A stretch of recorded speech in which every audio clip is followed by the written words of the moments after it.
Hey les bambins, j'espère que vous allez bien. En tout cas, moi ça va nickel. Ça faisait un petit bout de temps que j'ai pas fait une petite vidéo. Là, ça me fait plaisir donc de vous retrouver.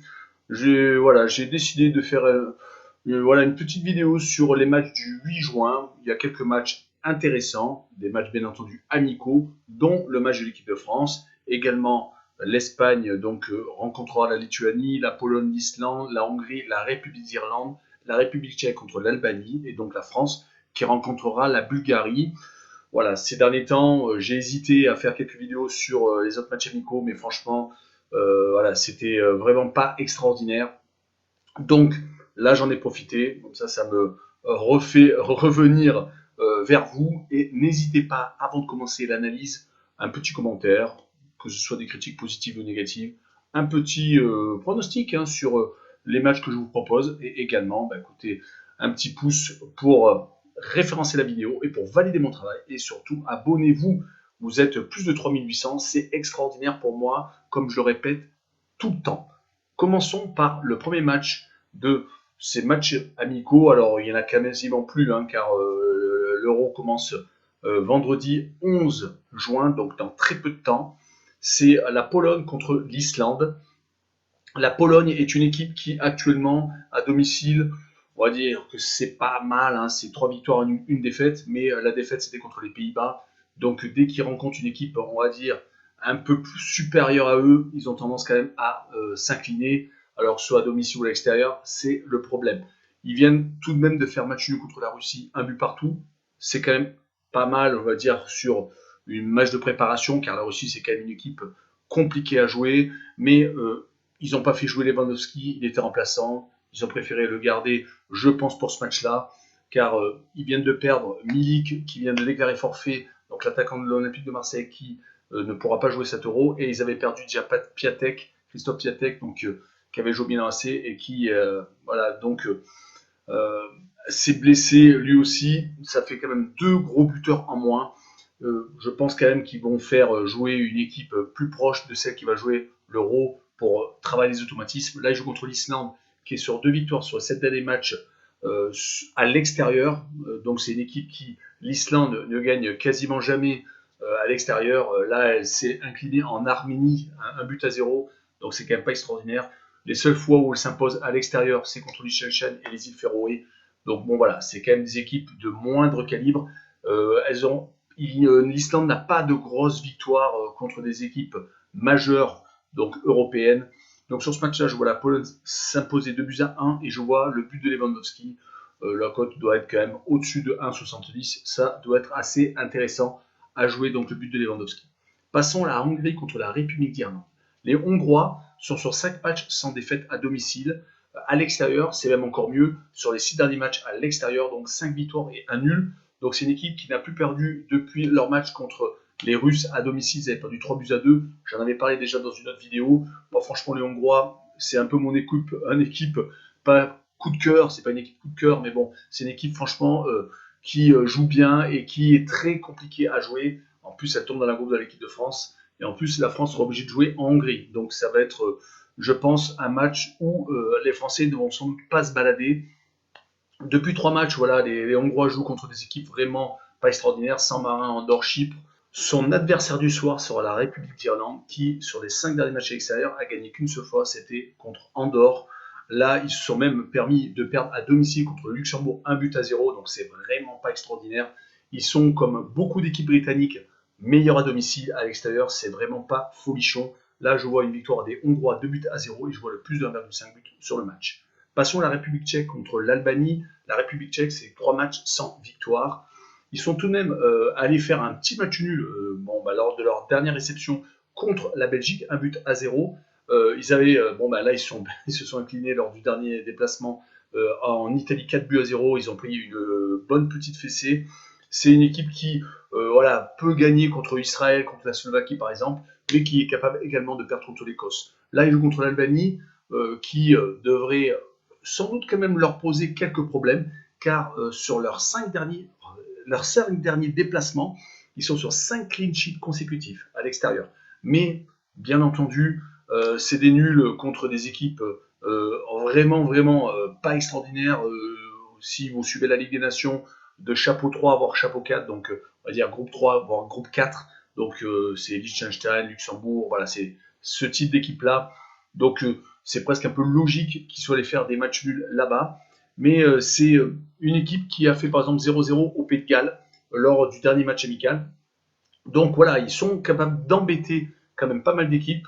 Ils ont gagné contre Andorre, contre Saint-Marin à l'extérieur. Voilà, j'ai récupéré un petit peu les équipes continuent à jouer. Et ils ont fait 0-0 contre le Kazakhstan et la Lituanie. Donc vraiment des équipes voilà, donc de niveau 3 ou niveau 4 quand ils jouent la Ligue des Nations. C'est sur les 5 derniers matchs, 3 victoires en une défaite. Donc la défaite était contre l'équipe d'Angleterre. Mais sur ce match-là, je vois quand même la République tchèque s'imposer 1-0 et je vois le moins de 3,5 buts sur le match, car je pense qu'il ne va pas y avoir grand spectacle sur ce type de match. Passons à l'Espagne contre la Lituanie. Les Espagnols, c'est un nul contre le Portugal lors du dernier match. Alors voilà, ça a quand même pas mal tourné. Ça n'a pas mis non plus toutes les forces vives pour absolument remporter ce match-là, car je pense que ces deux équipes-là auront peut-être la chance de se retrouver après, bien entendu, les phases de poule, car le Portugal tombe dans la poule de la France. L'Espagne, c'est 3 victoires, 2 nuls sur les 5 derniers matchs à domicile. Donc voilà, ils se sont quand même fait accrocher 2 fois contre la Grèce donc, et contre le Portugal. C'est quand même une équipe qui n'est pas dans la forme de sa vie. Hein. Ils ont été, bien entendu, beaucoup plus forts quand ils avaient été champions d'Europe et champions du monde. Mais c'est 7 matchs sans défaite quand même. Hein. Donc ils ne perdent plus depuis 7 matchs. Est-ce qu'ils vont mettre l'équipe type? Je pense que oui, car il faut qu'ils quand même retrouvent le rythme, comme un peu l'Allemagne qui, on va y revenir, voilà, a explosé la Lettonie. Je pense qu'il y a quand même beaucoup d'équipes, des grosses équipes, leurs derniers matchs amicaux vont sans doute mettre l'équipe type pour vraiment rôder et arriver donc à l'Euro sur une spirale positive. Là, ils jouent contre la Lituanie, l'Espagne. La Lituanie, c'est une victoire sur 5 derniers matchs extérieurs. C'était contre le Kazakhstan. Donc voilà, la Lituanie, c'est un peu comme l'Albanie avant qui fait quand même pas mal de, voilà, de défaites, hein, malheureusement, dès qu'elle joue contre plus fort qu'elle. Là, elle est sur 5 matchs 5 défaites consécutives, je dirais, excusez-moi, et même 3 défaites consécutives à l'extérieur. Elle a même marqué qu'un seul but sur les 5 derniers matchs. Et je peux vous dire qu'elle n'a pas rencontré des sommets du football. Donc sur ce match-là, je vois l'Espagne quand même s'imposer assez facilement, 3-0.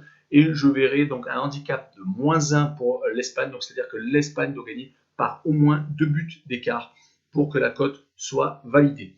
Finissons avec la France contre la Bulgarie. Je vais commencer par la Bulgarie cette fois-ci, je finirai par la France. La Bulgarie voilà, va sans doute jouer à une défense à 3. Ça va sans doute arranger l'équipe de France, car les Allemands ont tendance également à jouer avec une défense à 3. On va revenir sur la tactique avec les Français, mais voilà, je pense que cette équipe de Bulgares va peut-être pas trop embêter l'équipe de France. C'est pas plus mal pour la confiance. C'est une victoire sur les 11 derniers matchs. Hein. La seule victoire, c'était contre Gibraltar. Les Bulgares ont énormément de mal à gagner, mais ils peuvent quand même faire des matchs nuls, comme ils l'ont fait contre la Slovaquie. Voilà, ils ont fait 3 matchs nuls sur les 5 derniers matchs extérieurs. Certes, ils viennent de perdre contre la Russie 1-0. Donc voilà, c'est une équipe qui va peut-être embêter l'équipe de France, au moins en première mi-temps, hein, je pense, car voilà, le temps des fois de mettre en route, ça peut être embêtant, mais après je pense que ça, sur la longueur, ça devrait quand même passer. L'équipe de France de sous-côté donc vient de battre le Pays de Galles 3-0, mais voilà, l'expulsion en première mi-temps a, je pense, un peu faussé le match. Je pense que Deschamps aurait préféré que l'équipe d'en face reste à 11 tout le long pour vraiment rôder le système de jeu qu'il a mis en place avec 2 attaquants, alors qu'on avait l'habitude à jouer avec 2 ailiers et un attaquant de pointe. Est-ce qu'il va rester dans le même délire? Peut-être pas, car là, son milieu de terrain va changer légèrement. Tolisso à la place de Rabiot, Pogba va jouer titulaire et Kanté, le retour de Kanté est acté. Voilà, j'ai vu la composition d'équipe qui risque d'être alignée demain. Je dis qu'il risque, car il peut toujours y avoir des changements, mais ça devrait plus bouger. La défense centrale sera avec Kipembe et Varane. Sur les côtés, il y aura Pavard et Hernandez. Et devant, il y aura Griezmann, Mbappé et Benzema. Voilà, donc est-ce qu'il va quand même tenter de jouer avec 2 attaquants sur les ailes, Mbappé, Griezmann, et peut-être mettre Benzema en pointe? Je ne sais pas, mais bon, je pense que ça a bien fait ses preuves contre le Pays de Galles, avec donc ce 3-0, où franchement, après avec les changements de Dembélé et Coman qui sont rentrés en cours de match, Franchement, la France a une très très grosse attaque. Voilà, ils vont jouer contre l'Allemagne, comme je vous l'ai dit un peu plus tôt. La Bulgarie va jouer sans doute à 3 défenseurs, comme l'Allemagne. Mais l'Allemagne voilà, a mis son équipe type contre la Lettonie et a gagné 7-1.